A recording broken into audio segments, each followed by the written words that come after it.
ప్రియ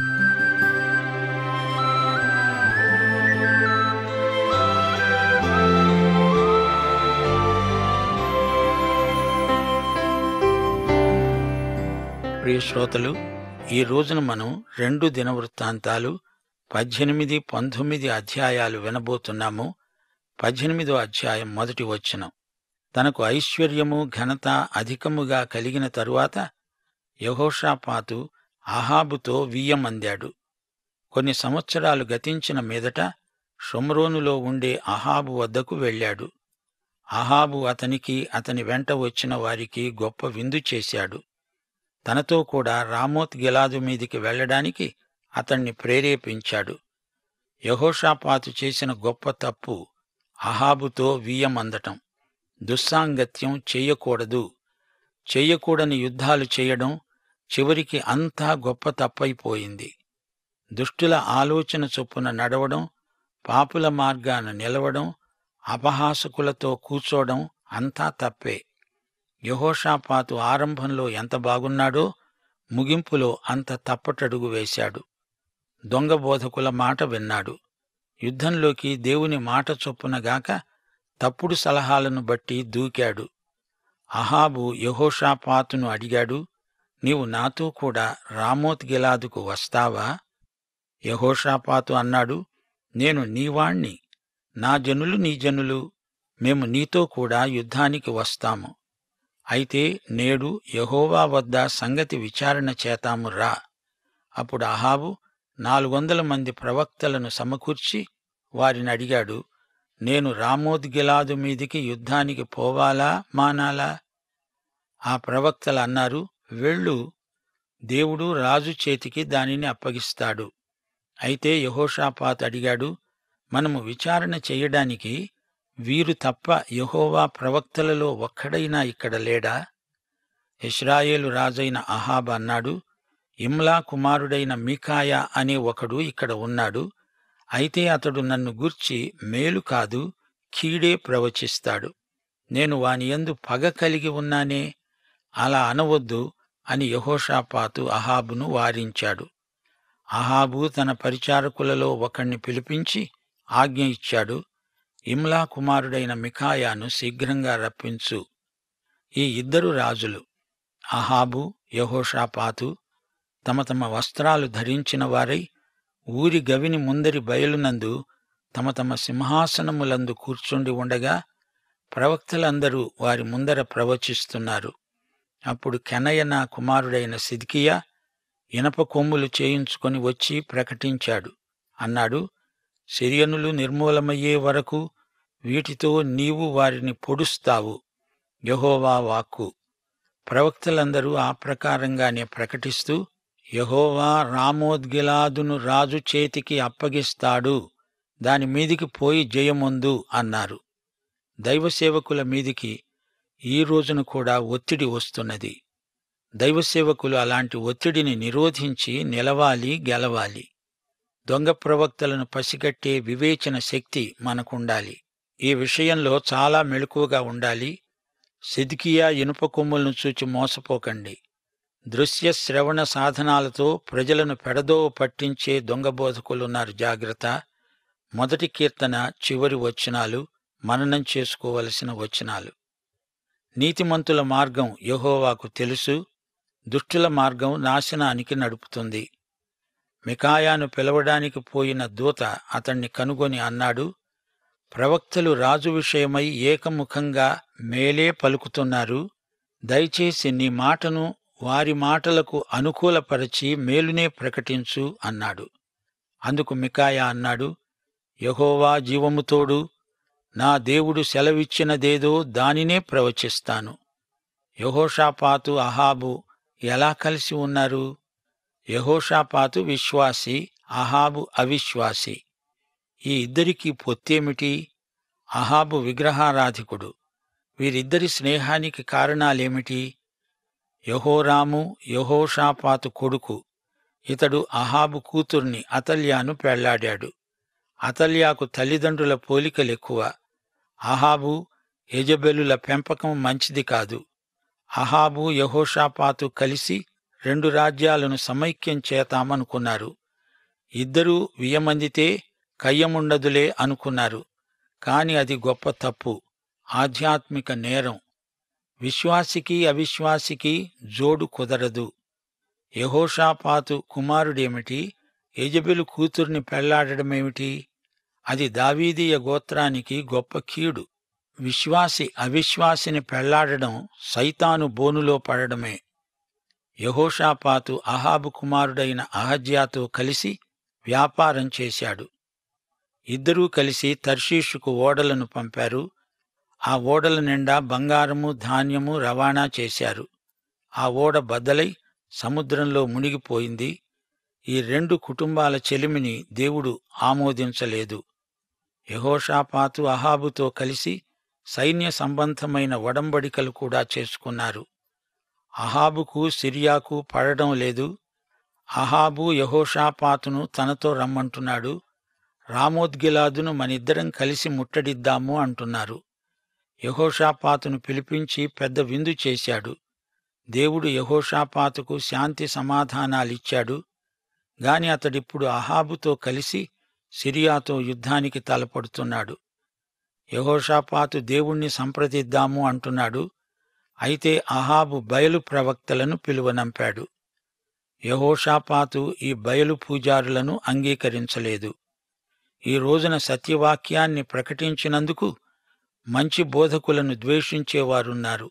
నిజమాడితే నిష్ఠురం.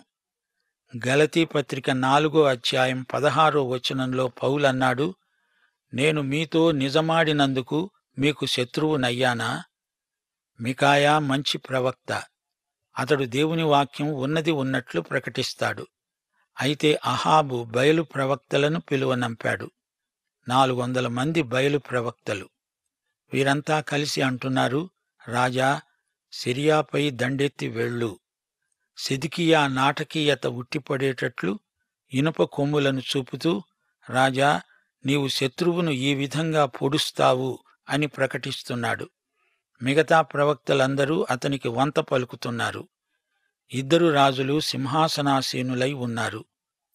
అహాబు మికాయాకు లంచమివ్వాలని చూచాడు.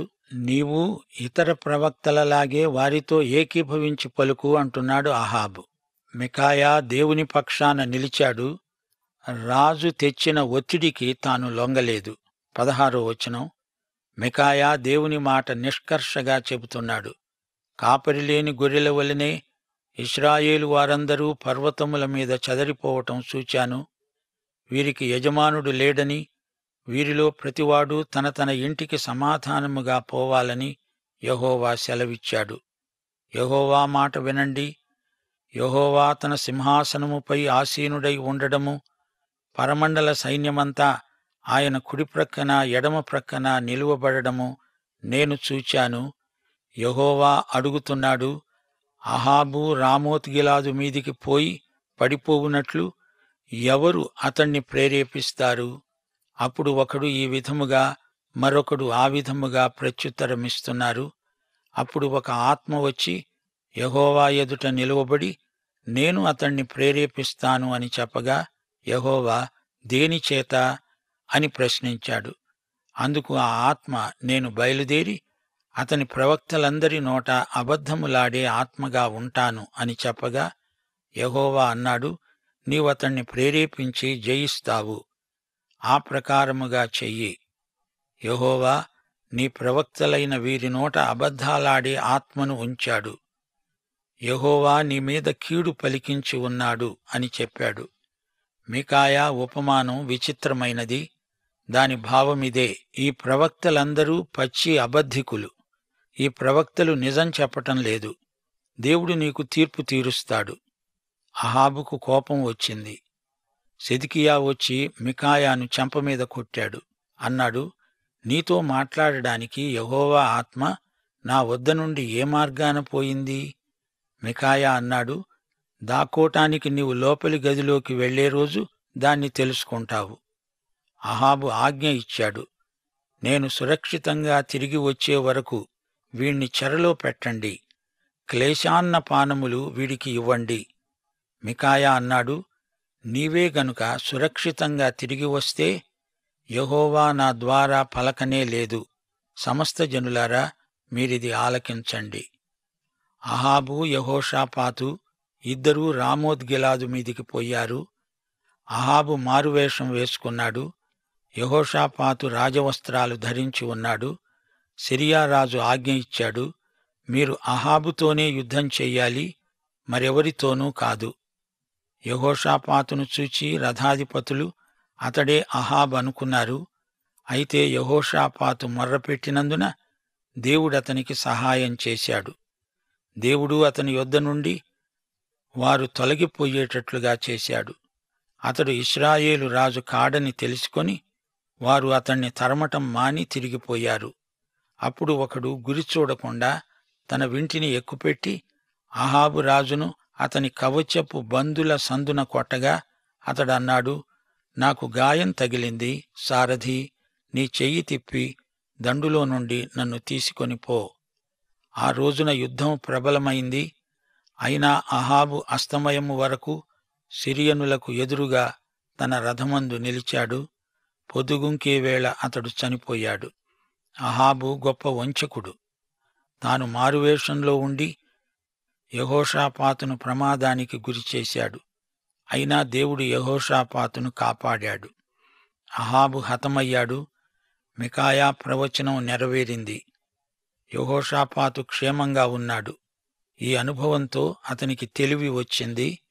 ఇప్పుడు 19వ అధ్యాయం వినండి. యెహోషాపాతు సురక్షితంగా తన నగరుకు తిరిగి వచ్చాడు. అప్పుడు యెహూ అతణ్ణి కలుసుకునేందుకు వచ్చాడు. ఇతడొక ప్రవక్త. ఇతడన్నాడు, నీవు యెహోవా శత్రువులకు స్నేహితుడివయ్యావా? యెహోవా కోపం నీ మీదికి వస్తుంది. నీ యందు మంచి క్రియలు కనపడుతున్నాయి. దేవుని యొద్ద విచారణ చెయ్యడానికి మనస్సు నిలుపుకున్నావు. దేశములో నుండి దేవతాస్తంభాలు తీసివేశావు. యెహోషాపాతు బెయర్షబా నుండి ఎఫ్రాయిము మన్యము వరకు జనుల మధ్య సంచరిస్తూ వారిని యెహోవా వైపునకు మళ్లించాడు. 5వ వచనం. అతడు ఆయా పట్టణాలలో అనగా దేశమందు యూదావారున్న బురుజులు గల పట్టణములన్నిటిలో న్యాయాధిపతులను నిర్ణయించి వారికి ఆజ్ఞాపించాడు. మీరు యెహోవా నియమమును బట్టే కాని మనుష్యుల నియమమును బట్టి తీర్పు తీర్చవలసిన వారు కారు. ఆయన మీతో కూడా ఉంటాడు గనుక మీరు తీర్చే తీర్పు బహు జాగ్రత్తగా చెయ్యండి. యెహోవా భయము మీ మీద ఉండునుగాక.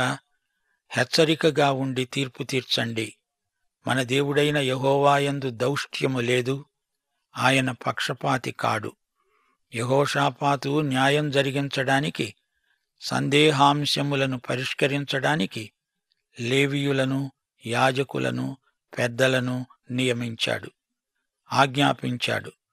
యెహోవాయందు భయభక్తులు గలవారై నమ్మకంగా యథార్థ మనస్సుతో మీరు ప్రవర్తించాలి. ఆయా పట్టణాలలో నివసించే మీ సహోదరులు తెచ్చే ఏ సంగతినే కాని మీరు విమర్శించేటప్పుడు నరహత్యను గురించి, ధర్మశాస్త్రమును గురించి, ధర్మమును గురించి, కట్టడలను గురించి, న్యాయమును గురించి వారికి హెచ్చరిక చెయ్యండి. వారు యెహోవా దృష్టికి ఏ అపరాధము చేయకుండా చూడండి. మీ మీదికి, మీ సహోదరుల మీదికి దేవుని కోపము రాకుండా చూసుకోండి. మీరు అలా చేస్తే అపరాధులు కాకుండా ఉంటారు. ధైర్యం వహించండి. మేలు చేయడానికి యెహోవా మీతో కూడా ఉంటాడు. అమర్యా ప్రధాన యాజకుడు, జబద్యా రాజ వ్యవహారాలలో పై విచారణకర్త, లేవీయులు మీకు పరిచారకులు. శ్రోతలు, యెహోషాపాతు ఆదర్శప్రాయుడైన నాయకుడు. ఆయా వ్యక్తులకు బాధ్యతలు అప్పగించాడు. వారు దేవునికి బాధ్యులు. తమ లెక్క దేవునికి అప్పగించాలి అని శాసించాడు. యెహోషాపాతు సలహాలు నేటి క్రైస్తవ నాయకులకు ఎంతో అవసరమైనవి. 1. న్యాయంగా పనిచేయటానికి దేవుని సాయం అడగాలి. 2. నిష్పక్షపాతంగా వ్యవహరించాలి. 3. యథార్థం, నిజాయితీ కలిగి సేవ చెయ్యాలి. 4. దేవుని భయంతో పనిచెయ్యాలి, మనుష్యులకు భయపడనక్కర్లేదు. ప్రియశ్రోతలు, యెహోషాపాతు లాంటి నాయకులు ఈ రోజున మనకు కావాలి. ప్రార్థించండి. మోషేలాగే యెహోషాపాతు కూడా అర్హులైన వారిని ఆయా పనులకు నియమించాడు. దేవుని బిడ్డలు రాజకీయాలకు, ప్రజాసేవకు దూరంగా ఉండాల్సిన పనిలేదు. క్రైస్తవ సేవ అన్ని సేవా రంగాలలోనూ అవసరమే. క్రైస్తవ అధికారులు, న్యాయాధిపతులు, ఉద్యోగులు, ఉపాధ్యాయులు ఆయా సేవా రంగాలలో రాణించాలి, ప్రభువును మహిమపరచాలి. యేసును ఎరిగిన వారు చేసే పనిలో నాణ్యత, వన్నె, వాసి ఉంటుందని లోకానికి తెలిసి రావాలి. సమాజంలో ప్రతి విభాగంలో దేవుని విలువలను ప్రవర్తిల్లచేసే క్రైస్తవ నాయకులు మనకు కావాలి. మరో మాట, పాపిలోని పాపాన్ని ద్వేషించి పాపిని ప్రేమించటం ఎలాగో మనమంతా యేసు ప్రభువు దగ్గరే నేర్చుకోవాలి. పాపిని ప్రేమించటమంటే అతని పాపాన్ని సమర్థించటం కాదు. యెహూ వచ్చి యెహోషాపాతుకు పాఠం నేర్పాడు. యెహోషాపాతు చేసిన తప్పులను అతని కన్నులకు కట్టినట్లు చూపాడు. తప్పు చేశాక దేవుడు నెత్తిన మొట్టి పాఠం నేర్పుతాడు. తప్పు చేయకుండా ఉంటే ఇంకా ఎంతో మంచిది. ఒకరికొకరు తీర్పు తీర్చకూడదు. అందరికీ తీర్పరి ప్రభువే. రోమాపత్రిక 14వ అధ్యాయం 4వ వచనం మరచిపోకండి. పరుని సేవకునికి తీర్పు తీర్చడానికి నీవెవడవు? అతడు నిలిచి ఉండడమైనా పడి ఉండడమైనా అతని సొంత యజమానుని పనే. అతడు నిలుస్తాడు. ప్రభు అతణ్ణి నిలువబెట్టడానికి శక్తిమంతుడు. యెహోషాపాతు చేసిన సంస్కరణలన్నీ దేవునికి మహిమ చేకూర్చాయి. పాఠం సమాప్తం. ప్రభు అయిన యేసుక్రీస్తు వారి కృప, తండ్రి అయిన దేవుని ప్రేమ, పరిశుద్ధాత్మ యొక్క అన్యోన్య సహవాసము మనకందరికీ సదాకాలము తోడై ఉండునుగాక. ఆమేన్.